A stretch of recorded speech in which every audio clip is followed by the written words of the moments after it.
이번에는 삶에 애정이 없다고 말씀하신 70세 할머니 사례를 말씀드리고자 해요. 저는 이 할머님이 삶에 전혀 어떤 즐거움을 못 느끼시고 계시는 분이신 것 같다는 생각이 들었어요. 근데 이 할머님 상담을 해드리면서 근래에 들어서 어떤 할아버님도 이런 상담을 해오셨고요. 많은 분들이 요즘은 이 할머님과 비슷한 생각을 하시면서 하루하루를 살아가시는 게 아닌가 그런 생각을 갖게 돼서 이번 사례로서 제가 선택을 해봤습니다. 이 할머님은 어렸을 때부터 부유한 환경에서 자라셨다고 말씀하셨어요. 태어났는데 가정 형편이 아주 좋았고 또 부모님도 굉장히 따뜻하고 인자하시고 합리적인 분들이셨대요. 그래서 그 속에서 자라시면서 형제애도 굉장히 돈독한 우애를 자랑할 만큼 그렇게 잘 살아오셨다고 합니다. 그래서 이 할머니에게 무슨 걱정이 있을까 이런 생각을 또 해보게 됐는데 할머님이 가족들을 위해서 굉장히 헌신을 많이 하시는 그런 타입이었던 것 같아요. 그러면서 무슨 말씀하시냐면 선생님 저는 60살이 될 때까지는 굉장히 평탄하게 인생을 살아왔습니다. 평탄했다는 말씀을 쓰시더라고요. 근데 지금은요? 그랬더니 지금은 안 평탄해요. 근데 남들은 내가 평탄하게 살고 있대요. 이렇게 얘기하세요. 그러니까 나는 이 안에서의 굉장히 큰 일렁임이 있는데 남들이 볼 때는 내 안의 일렁임은 보이지 않고 지금 겉으로 보여지는 내 모습을 보고 내가 편안하게 살고 있다고 얘기를 하더라고요. 60이 되니까 할머님이 여기저기 아프기 시작했대요.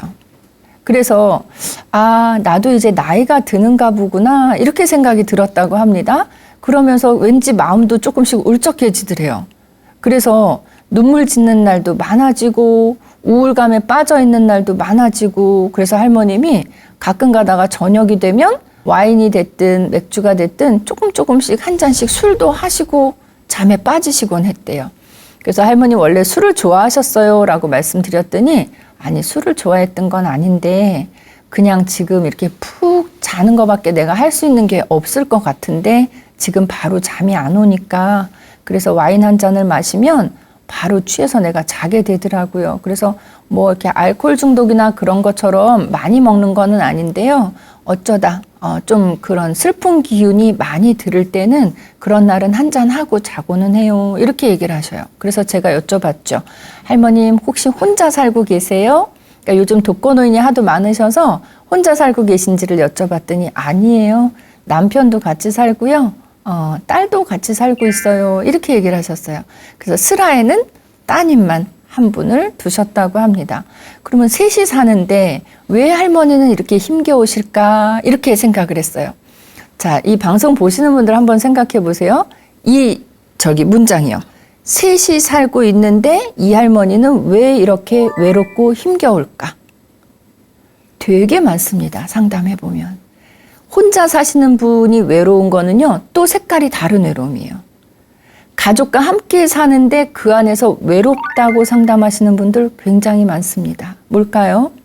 가족 간의 관계가 안 좋든가 아니면 본인이 성격상 내가 힘들다는 얘기를 밖으로 잘 못하는 성격이든가 여러 가지가 있어요. 아니면 내가 힘든 것보다 우선 처리해야 될 우리 집안에 어떤 문제가 있든가 더 긴급한 문제가 있다는 얘기죠. 여러 가지 이유에서 이 할머니는 저 혼자 살고 있지는 않은데 되게 힘겹습니다. 이렇게 말씀을 하세요.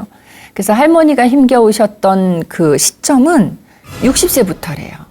60세부터 건강이 안 좋아진 그 시점부터 많이 힘들더랍니다. 근데 제가 생각에 할머님이 60세부터 어떤 증상을 가지셨나 봤더니 신체적으로도 안 좋아지셨지만 우울감도 크셨고요. 예. 여러 가지로 슬픔이라든가 이런 것들이 컸어요. 근데 그때 놓쳤던 부분이 뭐가 있냐면 할머니가 그렇게 힘겨울 때 가족들이 이 할머니를 위해서 조금 챙겨주고 토닥토닥 위로해주고 그럴 수 있었다면 아주 이게 스무스하게 해결이 될 수도 있었을 텐데 조금 완화될 수도 있었을 텐데 그 시점이 참 중요했어요. 할머님이 그 힘겨움을 느끼던 딱 그 시점에 이 집에 할아버님, 그러니까 할머니의 그 남편 되시는 할아버님도 어떤 외부적인 일로 인해서 굉장히 힘겨운 시간을 보냈대요. 3년 동안.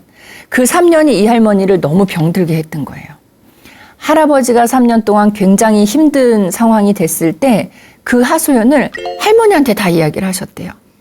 그러면 할머니는 내 힘겨움은 일단 밑으로 내려놓고 남편이 너무 힘들어하니까 남편이 좀 덜 힘들게 하기 위해서 남편 얘기 늘 따뜻하게 들어주고 또 어떻게 하면 남편이 기분이 조금 살아날까 싶어서 맛있는 것도 해주고 남편이 좋아하는 거 뭐가 있을까 이렇게 리스트를 적었대요.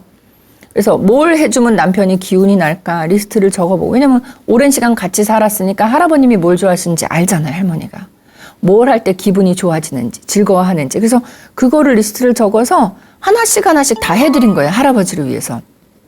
근데 그 3년이라는 시간 동안 할아버지만 힘들었던 게 아니라 그 집에 있는 딸도 직장이라든가 뭐 진로라든가 이런 것 때문에 굉장히 힘들어하는 시기래요. 그러니까 할머니는 물론 힘듦이 이제 시작이 됐는데 그 힘듦이 할머님이 시작된 시점과 맞물려서 3년 동안 할아버님도 힘들고 남편도 힘들고 딸도 힘들고 그러니까 이 집에서는 할머니가 가족들을 위해서 늘 베풀어 오고 배려해 주던 그런 입장이었기 때문에 그러니까 전형적인 어머니의 모습이죠. 그러다 보니까 남편도 나한테 기대고 있고 3년 동안 딸도 나한테 기대고 있고 매일매일 힘겨움을 이 두 분이 할머니에게 계속 얘기를 했고 할머니는 가족이 힘들어하는 모습을 보면서 그거를 내가 어떻게 도와줘야 되겠다라는 생각에 그분들을 위한 3년을 살아오신 거예요. 근데 말이 3년이죠. 3년은 길기도 하지만 모든 에너지를 다 쓰고 내가 가진 에너지보다 그 이상의 에너지를 끌어다 쓸 만큼 굉장히 열심히 하셨다는 거죠. 할머니가. 이게 평상시여도 힘든 일일 텐데 그때 할머니가 굉장히 힘든 시기였음에도 불구하고 그걸 하셨어요. 그러니까 어떻게 됐어요? 우리가 에너지를 갖고 있으면 갖고 있는 에너지를 갖고 써요. 쓰면서 살아요.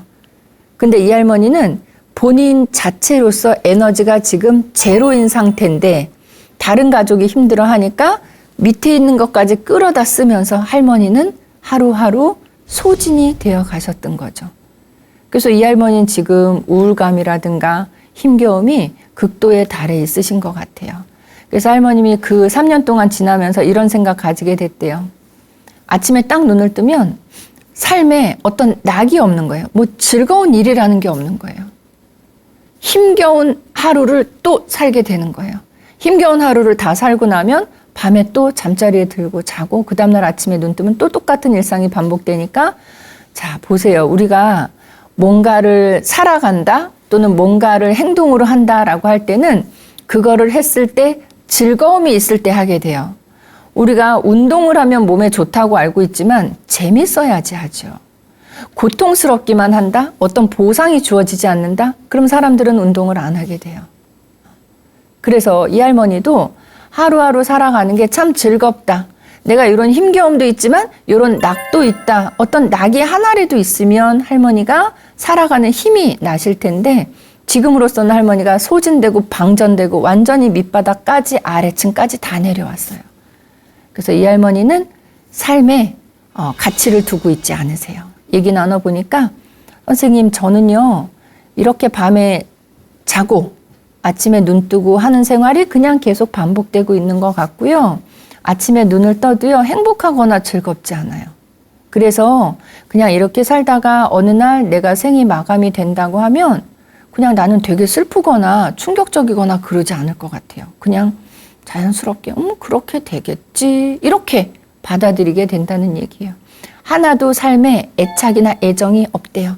내가 조금만 더 살았으면 좋겠다. 내가 이렇게 하면서 살았으면 좋겠다. 그런 마음마저 생기지 않는다고 얘기를 합니다. 할머니 얘기를 들으면서 제가 어떤 생각을 했냐면 제일 힘든 분이시다, 이분이. 이분이 왜 제일 힘드신 분이냐면 남들이 볼 때는 잘 살고 있는 것처럼 보여지기 때문에 힘든 거예요.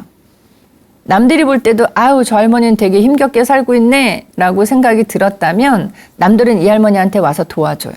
근데 이 할머니는 본인이 힘겨움을 본인이 다 감내를 하고 본인 안에서 다 해결을 하려고 노력을 하시지 남들에게 나 힘들다고 절대 얘기를 안 하는 타입이세요. 그러다 보니까 남들은 할머니가 그저 잘 살고 있는 줄만 아는 거죠. 근데 이게 남들만 그렇게 생각하는 게 아니라 할머니 스스로도 내가 잘 살고 있나 이렇게 생각을 하면서, 즉 착각이었죠. 그렇게 생각하면서 지금까지 살아오셨는데 지금에 와서는 그 생각마저도 안 들게 된 거죠. 그래서 제가 할머니한테 그렇게 말씀드렸어요. 할머니, 이제는요, 제가 이제라고 하지만 사실은 좀 늦은 감이 있어요. 할머니 벌써 진작에 하셨어야 되는데 이제는 남편, 딸 위에서 하는 거 말고요. 내가 나를 챙기는 것도 하셔야 돼요. 생각해 보세요, 할머니. 이 몸 하나도 나를 믿고 지금 이렇게 살아오고 있잖아요. 근데 나를 믿고 살아오는 나 자신은 소홀히 하면서 남들만 보살펴준다? 그건 안 돼요, 할머니. 할머니가 무너져도 언젠가 무너질 수 있어요. 그래서 이제 이 시점부터는요, 할아버님도 좀 회복되셨다고 하고 따님도 이제 앞길 잘 가고 있다고 하니까 할머님 챙기세요. 할아버님 좋아하는 거 뭐 하면 좋아하는지 그때 적었다가 그거 해주셨다 그랬잖아요. 그거 이제 할머니한테 하세요. 나는 뭐 할 때가 제일 행복했는지, 나는 뭐 하면 즐거울 수 있는지, 웃을 수 있는지 그거 한번 적어보세요. 언젠가 적어보시고 그거 하나씩 실천하면서 살아가세요. 할머니 스스로에게 선물도 하세요. 선물도 하시고요. 물질적인 선물도 좋고요. 할머니 어느 나라 좋아하시면 여행도 다녀오시고요. 맛집 찾아서 맛집 가서 돈 아끼지 마시고, 왜 남편 되시는 할아버지 위해서는 맛있는 거 그렇게 많이 해주셨잖아요. 나를 위해서 맛있는 거 사드세요. 요즘 더더욱이 코로나라 1인용 테이블도 엄청 많이 만들어져 있어요. 할머니 남의 시선 의식하지 마시고요. 혼자 가세요. 그래서 나를 위해서 나를 좀 채울 수 있는 그런 노력들을 어느 정도 하신 다음에는요. 그 다음에는 밖으로 더 많이 나가세요. 나가셔서 이제는 혼자가 아니라는 생각을 하셔야 돼요. 무슨 생각이냐면 친구들을 많이 사귀세요. 친구들 사귀시면은요, 그분들이 할머니가 가족들한테 해줬던 거 그분들이 할머니한테 해줄 수 있어요. 또 할머니도 가만히 있는 성격은 아니잖아요. 서로 상호작용이 이루어져요. 할머님이 그동안 힘들었던 거는요, 화살표가 할머니로부터 가족들한테 화살표가 가기는 하는데 가족들이 할머니에게 되돌려주는 화살표가 없었기 때문에 힘드셨던 거예요. 근데 이제 밖으로 나가셔서 친구분들 많이 사귀시면은요, 할머니가 친구분들한테 뭔가를 잘해주면 친구분들이 할머니에게 또 다시 화살표를 보내줍니다. 그러면 신이 나요. 예, 그래서 우리가 더하게 되고 계속 교류가 이루어지는 거예요. 그래서 할머니 복지관에 가셔서 친구분도 사귀시고요. 같이 운동도 하시고요. 그리고 저는 할머님이 이 시간 이후로는 집 안에 계시지 말고 집 밖에서 할 수 있는 좀 활동적인 거 많이 하셨으면 좋겠어요. 이렇게 말씀드렸어요. 운동 굉장히 필요할 것 같아요. 할머니 신체적인 건강을 위해서 운동하는 분들 많은데 할머니의 경우는 신체적 건강이 아니라 마음의 회복을 위해서 운동을 하셨으면 좋겠어요. 라고 말씀을 드렸어요. 운동하실 때는 좀 힘든 거, 뭐 관절에 무리가 가는 그런 개념이 아니라 조금 시간을 투자해서 운동을 하셔서 할머님이 땀을 낼 수 있는 그런 운동 하셨으면 좋겠고, 하나 더 보태자면 그 운동이 혼자가 아니라 여럿이 팀을 이루어서 하시는 운동이면 더없이 좋을 것 같습니다. 해서 게이트볼, 아니면 또 뭐가 있을까요? 요즘 전번에 한번 말씀드렸는데 할머니들 사이에서 아주 인기 있는 라인 댄스 하셨으면 좋겠습니다. 굉장히 신나고 흥겹고요. 또 많은 사람들이 줄을 딱딱, 요즘 하는 말로 각을 딱딱 맞춰서 댄스를 하셔야 되기 때문에 이게 사람들하고 함께 어우러지는 그런 경험을 하실 수 있어서 그런 라인 댄스 이런 거 좋습니다. 그래서 모쪼록 어르신이 집 안에 계시는 거 말고 이제는 밖으로 좀 나왔으면 좋겠다는 말씀도 드렸고요. 이제는 나를 좀 챙기면서 살아가셨으면 좋겠다는 그런 말씀도 드렸어요. 할머님이 우울감이 상당히 크셔서요. 사는 거에 대해서 별로 흥미 없어요. 어떤 느낌이었냐면 할머니가 그 말씀하실 때 할머님이 하루하루 살아가는 거에 대해서 이렇게 표현하시더라고요. 선생님, 다 단물은 다 빠진 상태에 껌 계속 씹고 있는 것 같아요. 내가 하루하루 사는 게. 그거 얼마나 슬픈 일이에요. 그래서 앞으로는 단물이 많이 맛을 볼 수 있는, 단물을 많이 맛볼 수 있는 그런 하루하루로 채워가시기 바란다는 그런 말씀을 드렸습니다. 이제는 할아버지하고 따님에게 그동안 그렇게 그동안도 살아오시면서 잘 해주셨지만 그 힘겨웠던 3년 동안 그렇게 할머님이 극진히 해주셨다면 이제 앞으로 3년씩은 따님으로부터 할아버님으로부터 그 보상을 좀 받으셔야 될 때가 아닌가 하는 생각입니다. 그래서 그 보상을 받는 첫 번째 방법으로 할아버님에게 또 딸에게 한마디만 하시라고 말씀드렸어요. 나 그때 내가 잘해줬으니까 나 보상해줘요. 이렇게 얘기하지 마시고요. 나 지금 굉장히 많이 힘들어요. 요 한마디만 일단 하시라 그랬어요.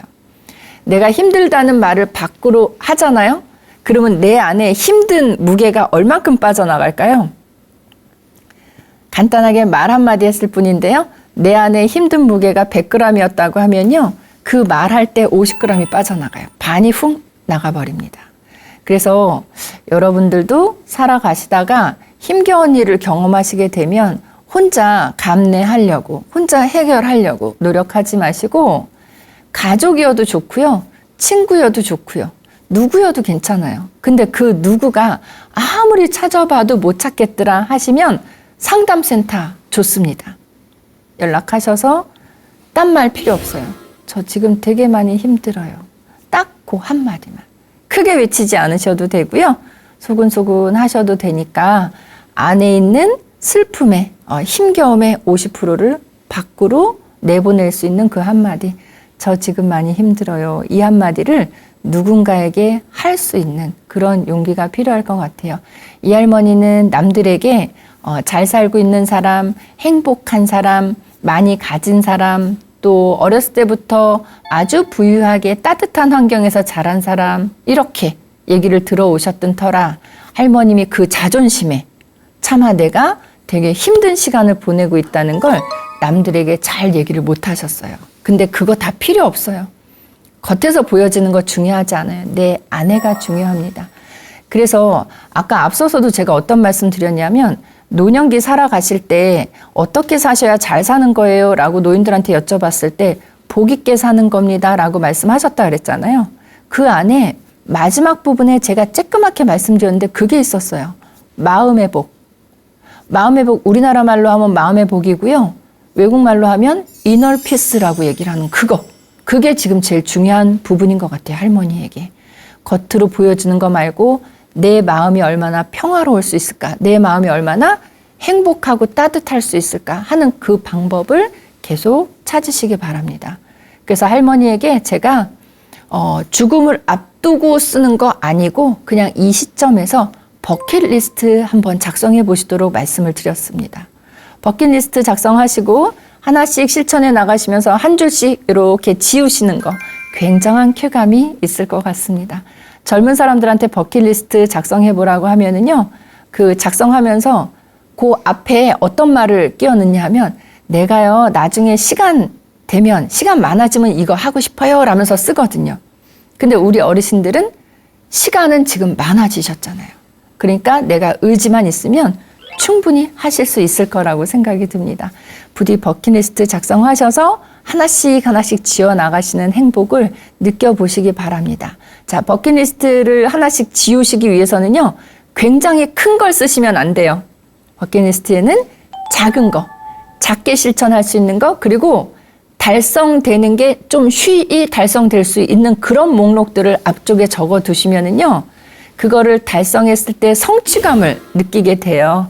그래서 그 성취감이 살아가는데 다시 에너지원으로 쓰여질 수가 있습니다. 그래서 버킷리스트를 10개를 작성하시든 20개를 작성하시든 살아가면서 그건 생각날 때마다 더 추가하니까 계속 늘어날 수 있는데 첫 번째 조건은 앞쪽에는 무조건 간단한 거, 쉽게 달성될 수 있는 거 이런 것들을 작성해 보시도록 그렇게 말씀드려 봅니다. 뭐 별다른 거 있을까요? 80대 되시고 머리 하얗시고 한 어르신들이 나 오늘은 패스트푸드점 인기 있는 햄버거집 가서 내가 혼자 햄버거를 세트 메뉴로 한번 먹어보겠다고 버킷리스트 쓰시면 돼요. 그리고 가서 하고 오시는 거예요. 요즘 젊은 사람들이 어르신들이 그 햄버거집 또는 젊은 사람들이 가는 곳에 어르신들이 오셔서 식사하시면 왜 어르신들이 이런 데 오셨지? 이렇게 보지 않아요. 멋지시다. 나도 나중에 저런 어른이 돼야 되겠다. 이렇게 생각하는 젊은이들이 훨씬 많습니다. 용기를 가지시고 앞으로는 버킷리스트 작성하셔서 행복한 하루하루 보내셨으면 좋겠습니다.